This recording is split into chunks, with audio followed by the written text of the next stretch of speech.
right. Well, thanks for coming. Can you hear me all right? Everything's all right? All right. So this is my Black Hills State Athletics podcast that I'm starting here at. We are in Terrapin Studio at the Terrapin Podcasting Network. And so we've got different shows coming out here. This is our Black Hills State Athletics one.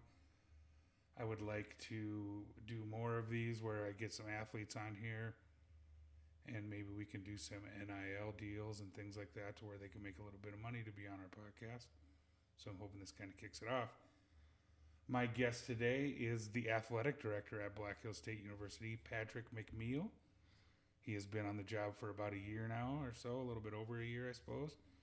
And I appreciate you coming. Thanks a lot, Patrick, for coming down and being on our show number 1 of the Black Hills Athletics podcast. Well, this is pretty cool. I'm the first guest, so I better either not screw up or make sure I set the stage for success for everybody else. Yeah, well, easier said than done sometimes, right? Exactly right. Easier said than done.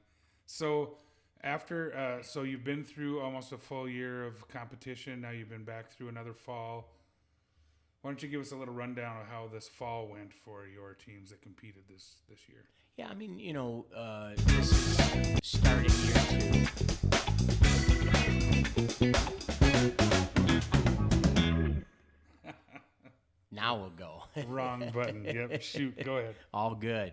What I would say is this has now been through 2 full falls, so starting into the second year of the winter sports, which are our track and field, men's, women's basketball. But, what I would say is if you start with the football side of things, we ended up 4-7 last year after we started out at 4-1 and, struggled those last 6 games of the year, but really learned a lot about ourselves. So I think that's great. And when you look at how the football program really, sort of created this we versus me foundation that they started a couple years ago, really started to get more into that this past year. What you really saw was through the spring into the summertime and really as the fall launched, just a completely kind of new standards that were being set. And you could see that in how the young men really perform, not only in the weight room and things like that, but even in the, in the actual competition. And if you look at, we started out 5-0, first time since 1970. We go on the road, probably didn't play as well as we know we could have against New Mexico Highlands. Certainly, had a 21-0 lead against Western and, couldn't pull that one out. But over those 2 games, we lost by a total of 3 points. And if you fast forward, we end up 7-4 this year. Great, end of this. The 2 teams that we lost to pretty good were the top 2 teams in our conference. But if you look at like Colorado Mines, School of Mines, they beat us on the road. We played them okay, but they also have 33 seniors. We have 8. And so you look at the core of the team, we're still really heavy in your freshman, sophomore, that kind of thing. So I think they started to really get a feel for we want to be those teams. And the foundation is certainly there. And that's what's so encouraging about where the football program really was, is that all of the things that Coach Bresky and his staff has started to do, you're seeing progression. And that's something we talked about from the day that I got here. And so really excited about them going into the recruiting season, which they're going to start on Monday. The signing, early in the, when we get into February area, bring on some new, young men that can really supplement some of the things we're trying to do. But the foundation's been laid for success for the future, which is awesome.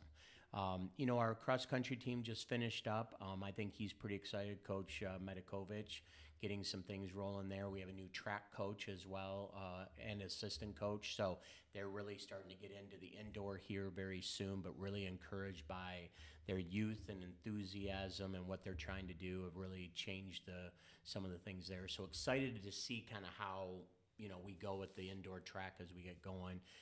Volleyball had an interesting year just because we made a change We moved Kristen Carmichael into an assistant AD for student athlete success position in July, so kind of late in the game, but gave our assistant coach the interim opportunity, Coach Bree Davis, and as a whole, she did a really good job. If you look at the overall record, it probably doesn't speak to having a good season, but there were a lot of good things that we saw. And when you look at the freshman class and the underclassmen, got a really good core nucleus there. And with the group that we're bringing in, I'm really encouraged about where volleyball is going to go.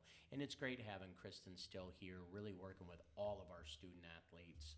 That's kind of why we put her in that position, is we needed help to really have an engaging figure, especially from the female presence side.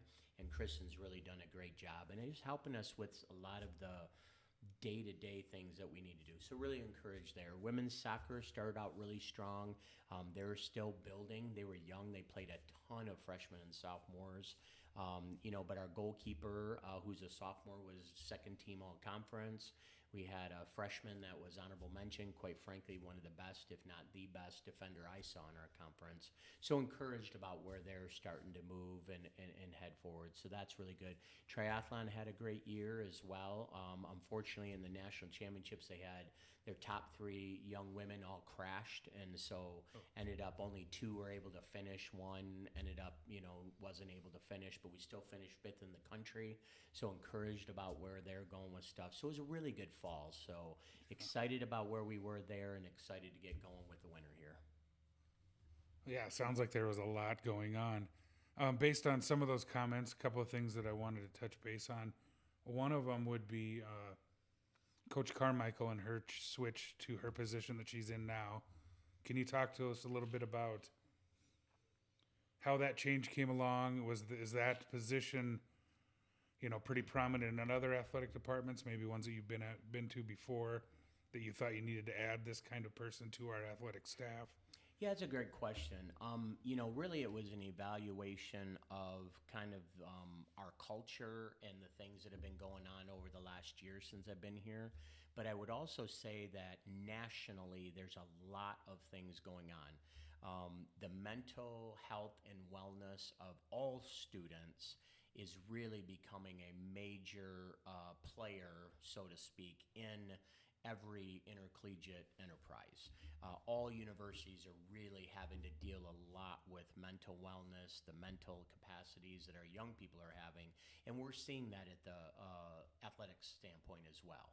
And so as you look at some of, the NCAA, which is our governing body, actually a year ago changed their entire constitution. I mean, think about that. Like the whole membership, they went through an entire new constitution piece. And what was really heavy in that particular changes was the mental and physical attributes or wellness of our students. And so when you start taking a little bit of some of these changes that you see as trends across the country, things that are occurring, plus the way our institutions are looking, as well as the NCAA, I really wanted to try to get ahead of it. So are there a lot of people that are doing this? Certainly at the Division I level, you're seeing it all over the place. At the Division II, it's starting to grow, and I wanted to be a little bit ahead of that. Plus, ultimately, if we're going to be successful athletically, we need our young people to be successful academically, and they need to be successful, in health and wellness. If they're mentally and physically having issues, it's going to be even tougher for them to be really good students or really good athletes. And so looking at a combination of that, having Kristen come in is going to really help us focus more on some of those elements, working much closer with our athletic trainers, our strength conditioning staff, our compliance staff, our academic advisors, helping with them. But then she's also going to take on a role of supporting other entities within campus. So a big one for us is housing. A lot of our student athletes live on campus, so having a greater connection with, the housing side would be good. So she's going to be our liaison there. Registering for classes, understanding our student athletes are held to a completely different level than a normal student simply because the NCAA puts requirements on us for progress towards graduation, eligibility, things like that. So looking at her role, that's kind of what we did. And we, when we had a change in one of the other roles, I kind of massaged it a little bit, changed it up, worked with our human resources, and Dr. Nichols, our president, said, I think this is a really good one. And then part of that was business, and so we moved that to our assistant AD for internal, Sam Holden. So he kind of took the business side, and that's allowed Kristen to really take on more of a student experience, student success, wellness, piece, and working with them day to day on those elements. Sure, I think it's good, and it's important that she is a former coach also, because she is the liaison between those two entities on a team, and that's a delicate dance sometimes for sure. And she knows where coaches are coming from, and she knows where athletes are coming from. So I think that's definitely a positive. And I think part of her role too is to serve as a senior women's administrator, and that is really the liaison and advocacy person for women's athletics. But one of the things that I have truly appreciated and respected about Kristen is just, even when she was a coach, how much she loves all of our sports. And now in this new role, even though maybe part of her role is to be an advocate for women's athletics, she truly is a champion for all of our athletes. And so what we're starting to see is while our female athletes are going to her with different questions and needs and concerns and such, we're seeing the same thing working with our male sports and giving them a voice as well that they can go to. And as we all know, sometimes going to your coach or coaches isn't always in the best interest of the student athlete. And so for them to have another voice or another listening ear has really made a difference. And so we're already seeing the fruits of this position just in the few months that she's been in it. Well, that's great. That's awesome. The next thing I wanted to talk about a little bit was game day experience. That's been a big thing since you've been on campus. Something that we have definitely made strides in. I felt going to the football games this year, there was a lot of good things going on for a lot of different aged people, from the kids that were there to the adults that were there. Can you talk a little bit about the challenges that you faced coming here? Maybe what you brought from some other schools, some things like that have helped kick that in the right direction, I guess you could say. Well, I appreciate that. I mean, when I got here, yes, I think the game, my past has been a lot around the game day experience and what does that look like. And I think what happens is every school has its own culture, its own traditions, its own what has worked and what hasn't worked. And so what I didn't want to do is come in and just scrap and start over, but I did want to get a feel for, okay, what could we do to add some elements, and what are some things we could do to keep and all that. And, like a good example would be, tailgating. When you hear the word tailgate, most people around the country will look at tailgating as, I'm going to park my car in a parking lot or in an area. I'm going to set up tents and food and beverages, and I'm going to, we're going to have lots of people around us, but it's around our car. Here, tailgating was, we're going to go to the Joy Center. Well, those were some things that we had to change, and even just simple things like people didn't know they could park in the tailgate lot, which is really the Young Center lot, and that it's okay if they don't tailgate. They can park and walk into the game. That's perfectly fine. So even just little things like that, trying to make sure that we change the narratives of what we're doing.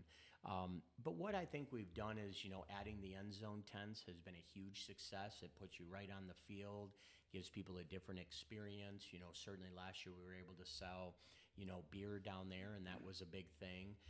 Fortunately, this year, the Board of Regents for this, state of South Dakota system allowed for us to do beer sales at, games to the general public. So we added that element, and it was great for, football, and we'll add it for men's, women's basketball, did it for a couple volleyball games.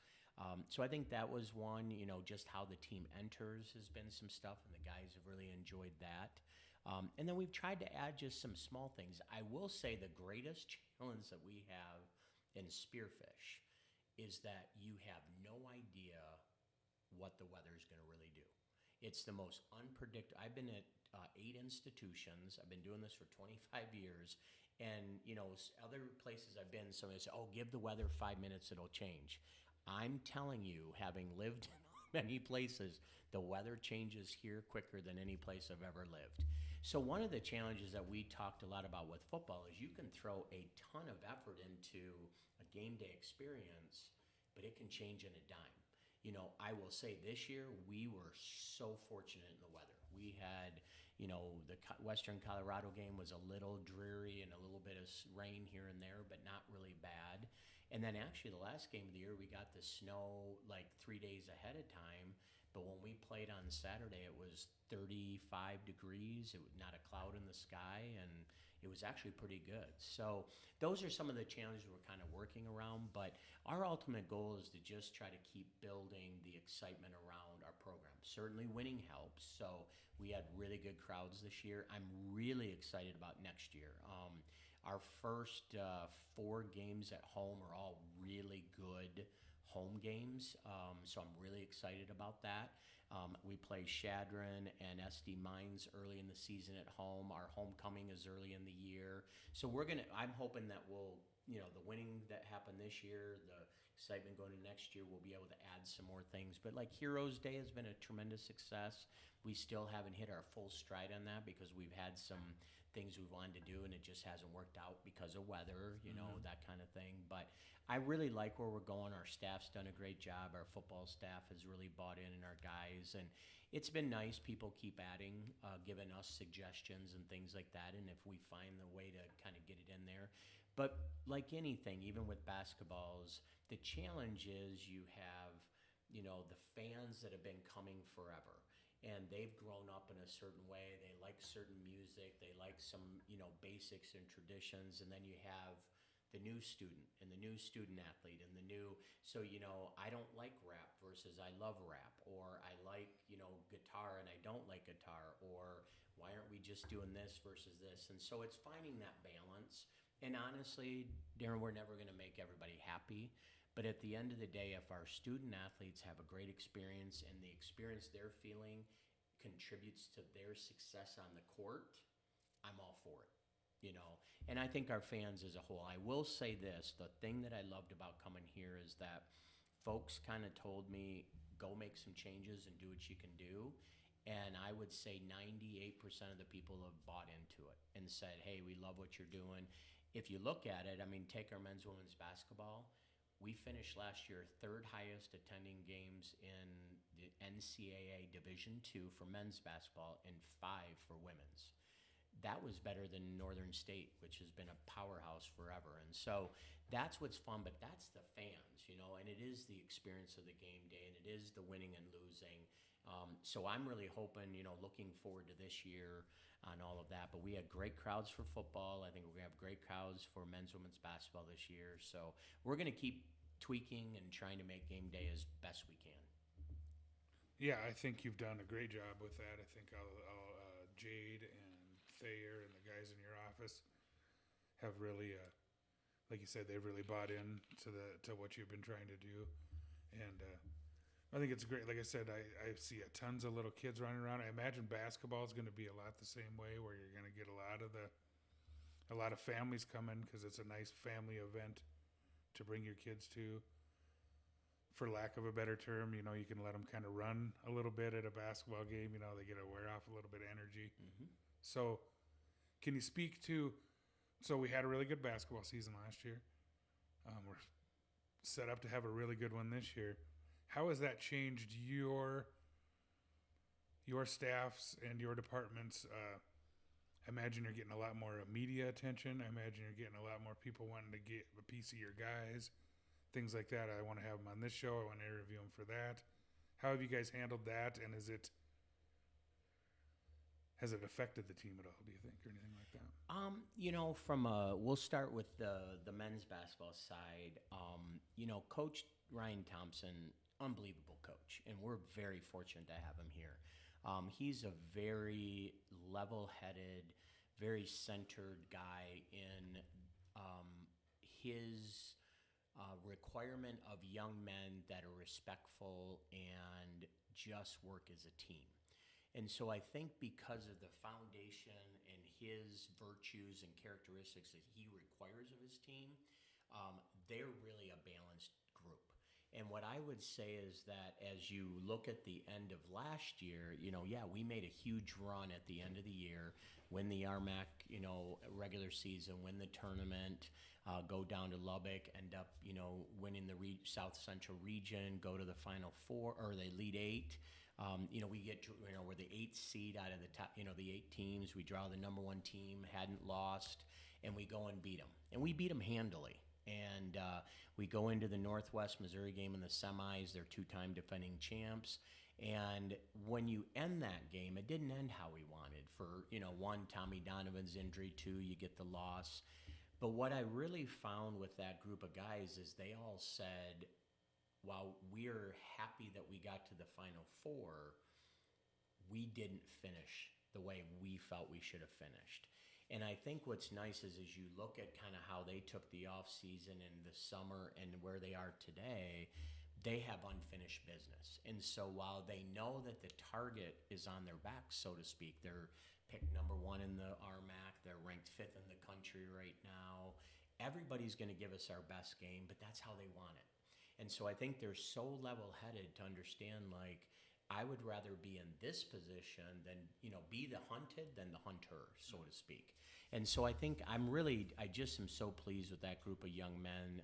They've added some really nice pieces.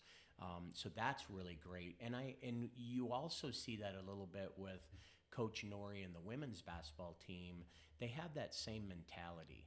And, they're picked 3rd in the RMAC this year. They're 4-1 right now.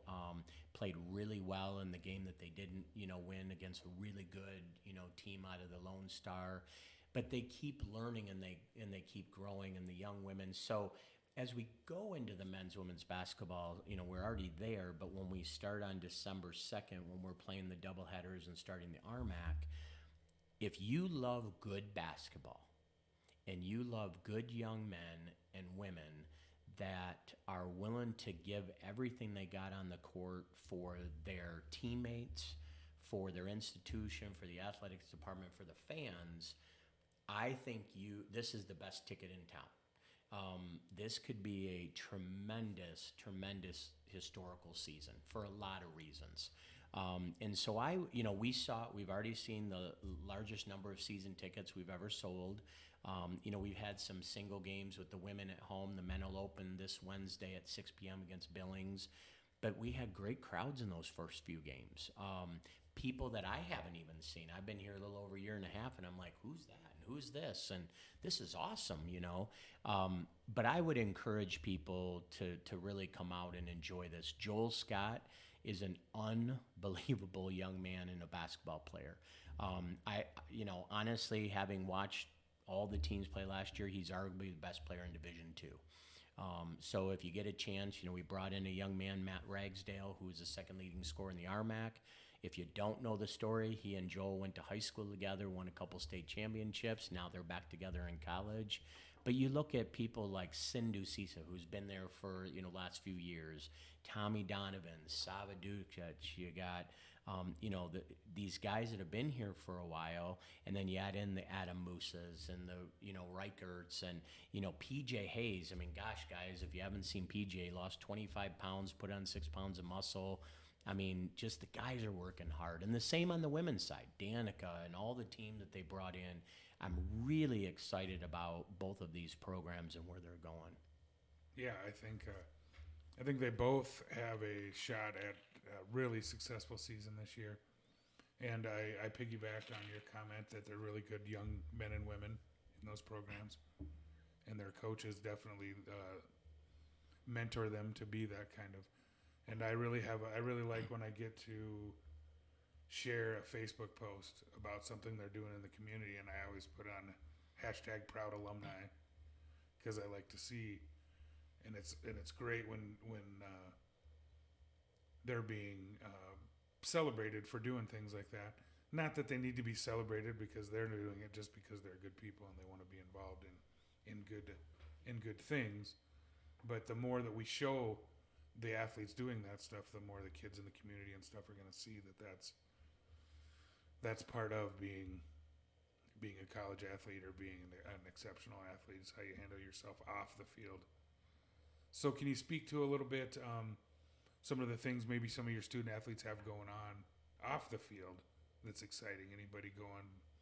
Do we have any like nuclear scientists in our midst or anything like that? I don't know if we necessarily have any of that, but I do think, if you look back even starting last year and as we go in, our so the RMAC, which is our conference, there's 15 institutions, and every year they will do what's called the Breckler Award, and the Breckler Award is given to all of the highest GPA of each sport per team. So on the women's side and the men's side, and if you look at it, on the men's side, football had the highest GPA of all of the playing, football schools in the RMAC, and our men's basketball team had the highest GPA. So I think if you look at that, and on the women's side, we have volleyball was like a 3.8. Our softball team had a really high GPA, our women's golf program. So we have tremendous young men and women that are in there. You look at people like Tommy Donovan and our men's basketball team. He was named Elite 90 winner, and that was the person with the highest GPA of anybody in the Elite 8. So across those 8 schools, he had the highest GPA. He's got a 4.0. He's getting his MBA right now, going to go on to do some great things. We have a lot of student athletes that have just excelled in the world of academics, more so than just even maybe on the court. But some of our best athletes have also been some of our best students. What I would also say is they do put in a lot of time elsewhere. Feeding South Dakota, we work a lot with Miles Kennedy and that, and a lot of our coaches and our staff and our athletes go and help that on Fridays each week. That's been a great one. Football is done, clean the streets, and so they'll go out and clean around the community and things along that line. Tons of book readings. We had football, women's basketball, men's basketball, rodeo have all gone out and done those things, so they're doing that kind of stuff. We have some of our student athletes are tutors, so they're tutoring other students here at Black Hills State and trying to help that. We've had this year, one of our track athletes was named Homecoming King. The year before, we had a former track athlete as well as a volleyball player named King and Queen. So they're doing other things in the community and even in our own backyard with the university. And, for me as the director of athletics, I tell every recruit that comes in, I visit with, and I say, I want you to have 3 great experiences. 1, I want you to have a great academic experience. 2, I want you to have a great athletic experience. But 3, I want you to have a great social experience. And by the social, I really talk about this is the next 4 years, 5 years in the life of the chapters in your life, your journey, that kind of thing. And so this might be where you find your significant other. It might be some of your best friends you're going to get with. It might be the place where you're not sure what you want to do academically, but you may go, oh man, I met Darren and I talked to him and he gave me this idea, or I had this professor or whatever, that maybe that leads you to something. Maybe you find that you want to be a coach. Maybe you choose to be a teacher, whatever it might be. So I want you to have that experience as well. And if we can be great in those 3, all 3 will be great. And so we have a lot of student athletes that really fit that bill. Some young men going on and women going on and getting their masters. I think we have 8 student athletes that are getting their MBA here right now and still competing, and they're doing very well in it. 3.5 and above, and some of the best students in the MBA program. So that's really encouraging. We're going to continue to work towards providing them those opportunities to be successful in all 3 areas. Yeah, I think over the years that's really grown.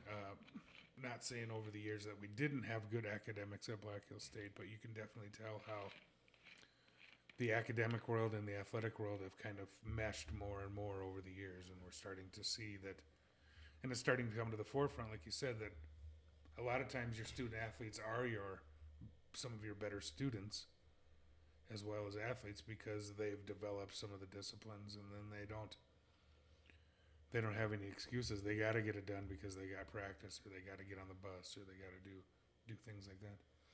Yeah, and I mean, like even just this year, Ryder, our middle linebacker, was named the defensive student athlete of the year in all of the RMAC.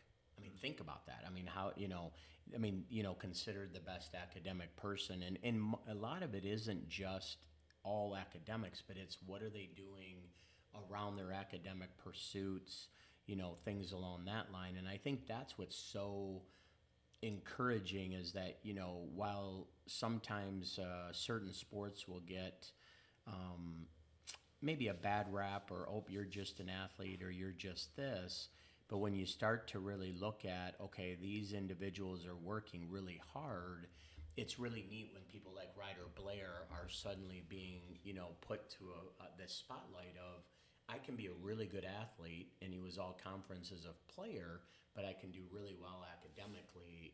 Maddie Hoopman in our volleyball was that way. And I can go on and on and on about these young people, but their success in one is going to really translate into all three. And it makes us a better athletics program, and it makes us a better team, of which if we really separate it, what do we all want? We all want to win, right? That's why these young people are here. They love their sport. They want to win. And so, but when we're good on all of those, we're going to win a lot more than we're going to lose because things are in alignment. Sure. I would agree with that. All right. Well, let's switch topics here. Let's learn a little bit about you as far as like, where are you from? Where did you go to college? A little bit about your journey leading to Black Hills State. Sure. So, born in Michigan, raised in Michigan, lived in many different places throughout the state of Michigan. Ended up kind of settling in Mount Pleasant, Michigan, which is actually the home of Central Michigan University in the Chippewas. But every place I lived always had a college. So I grew up in college towns. I always liked college.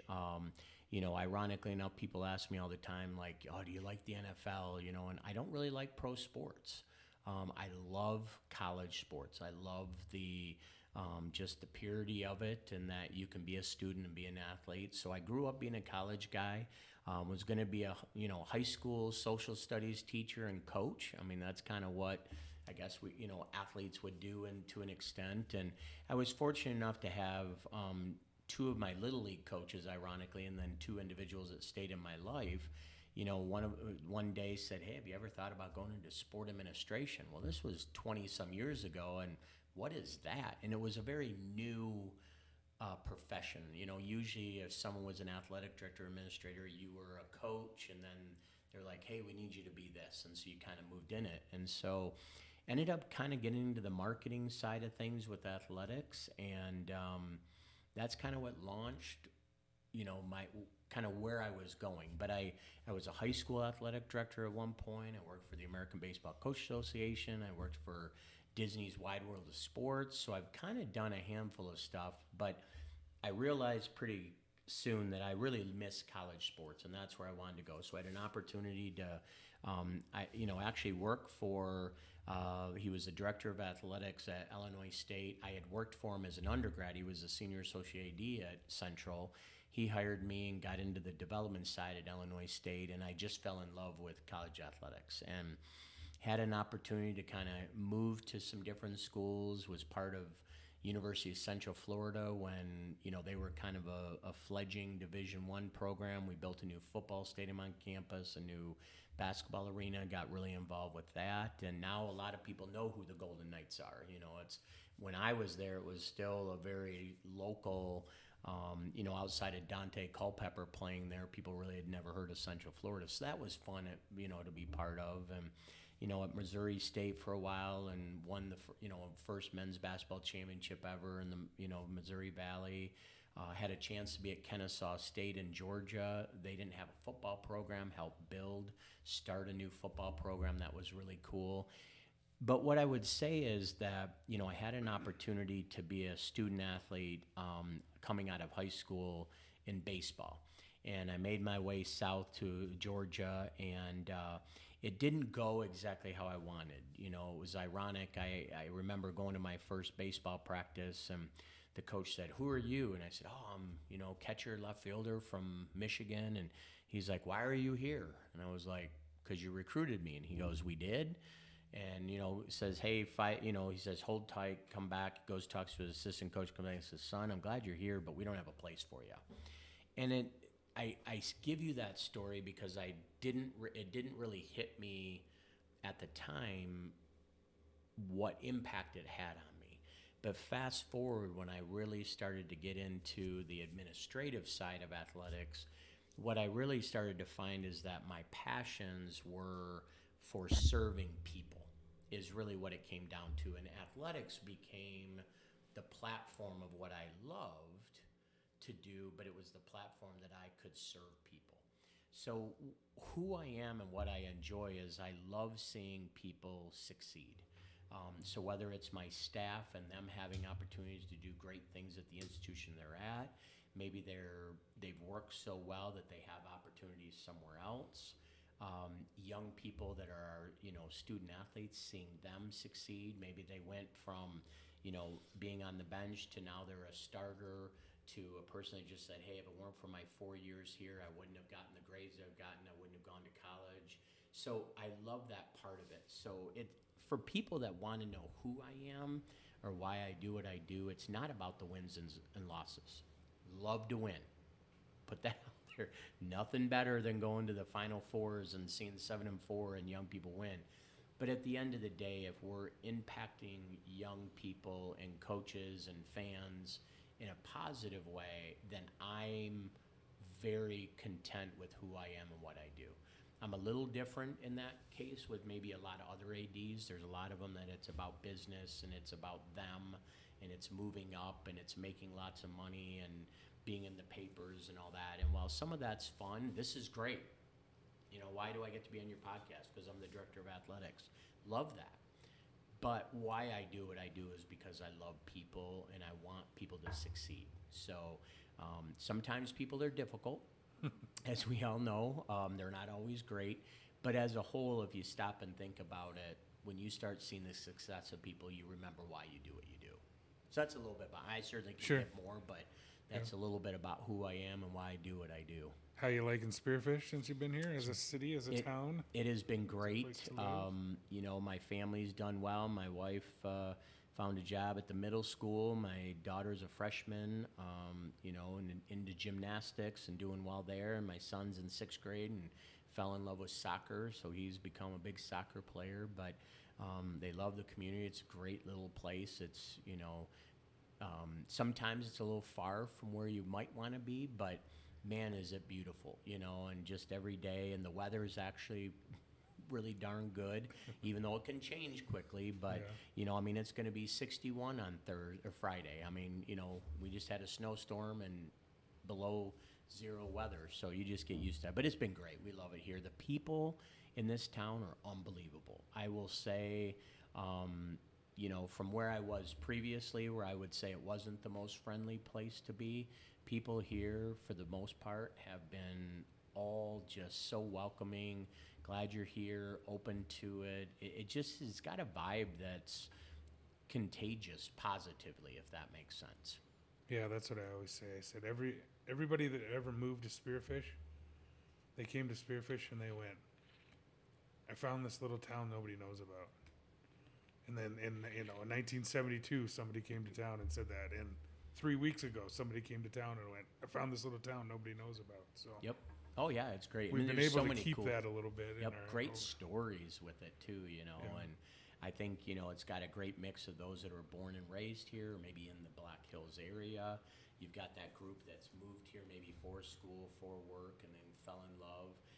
Tons of people that have left and come back, and then you've got that retirement community that's really helped, and then just the tourism has been great. So it's a great location, and it helps us sell Black Hills State University too.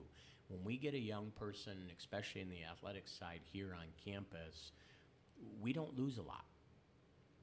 We might lose a kid here and there to some more money into scholarships or things like that, but we don't lose them because of the location, if that makes sense. Sure. Well, and I think when people come to Spearfish or they move to Spearfish, maybe they're retired, maybe they're looking for their place to be, from where they home base or whatever.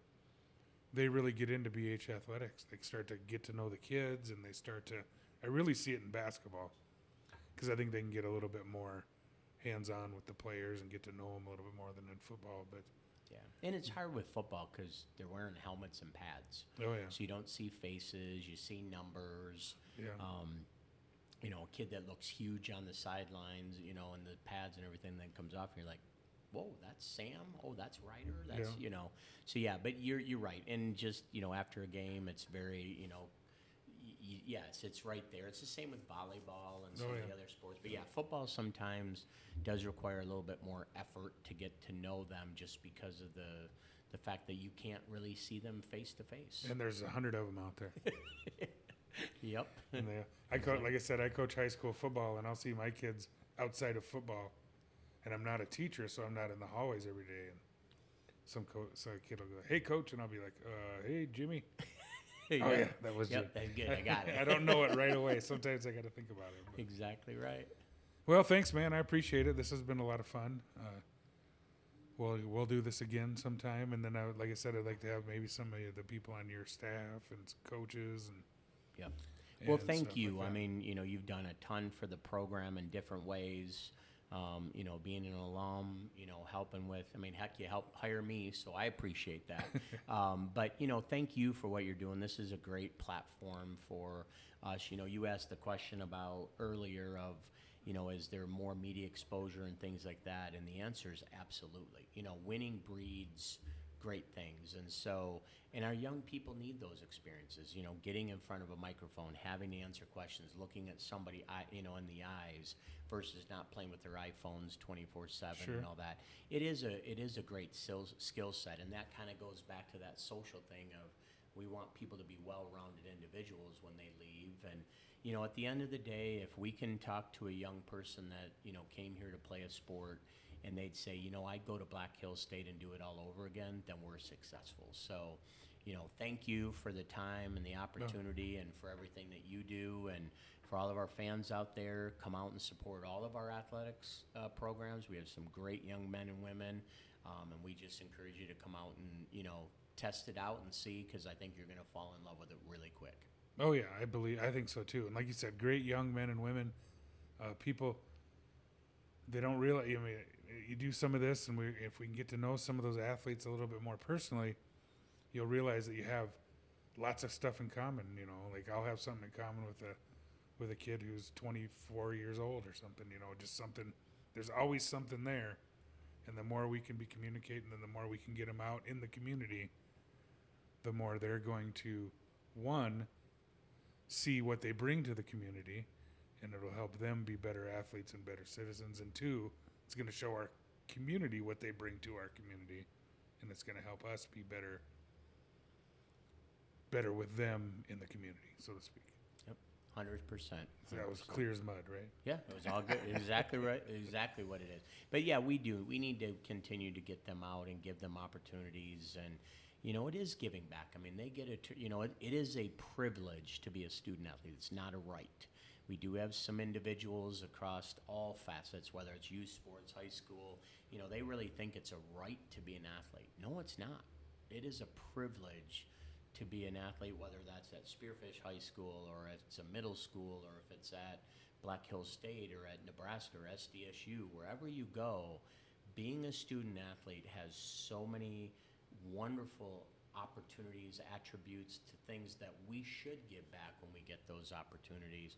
But it is truly a privilege to be the director of athletics at Black Hills State. It's a privilege for our coaches and our athletes to be doing what they're doing. And we have a really great little town and a great university that we can be proud to be part of. And we're going to continue to do what we can to make Spearfish and Black Hills State proud of what we do, and, especially through the athletics side. You bet. All right, man. Appreciate it. Thank you. That was a lot of fun.